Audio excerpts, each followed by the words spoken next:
آج ساری دنیا میں ایک عالمگیر بے چینی پائی جا رہی ہے۔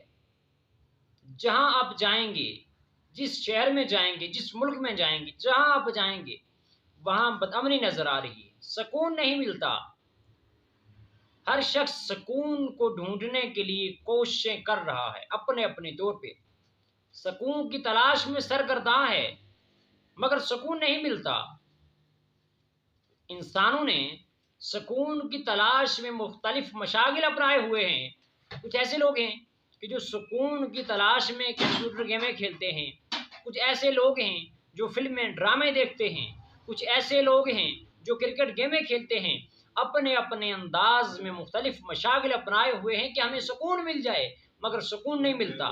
اللہ کا قرآن کیا کہتا ہے؟ سکون کیسے ملے گا؟ اللہ تبارک و تعالی ارشاد فرماتا ہے الذین آمنوا وتطمئن قلوبهم بذکر اللہ الا بذکر اللہ وتطمئن القلوب۔ ترجمہ کنز ایمان، وہ جو ایمان لائے اور ان کے دل اللہ کی یاد سے چین پاتے ہیں، سن لو کہ اللہ کی یاد ہی میں دلوں کا چین ہے۔ احباب ذی وقار، اس آیہ مقدسہ میں واضح طور پہ یہ فرما دیا گیا کہ وہ لوگ جو ایمان لائے اور ان کے دل اللہ کی یاد سے چین پاتے ہیں۔ اب جو ایمان والے ہیں، جو ایمان لائے، تو ان کو سکون کیسے ملے گا؟ اللہ کے قرآن نے کہہ دیا کہ اللہ کا ذکر کرنے سے دلوں کو سکون ملے گا۔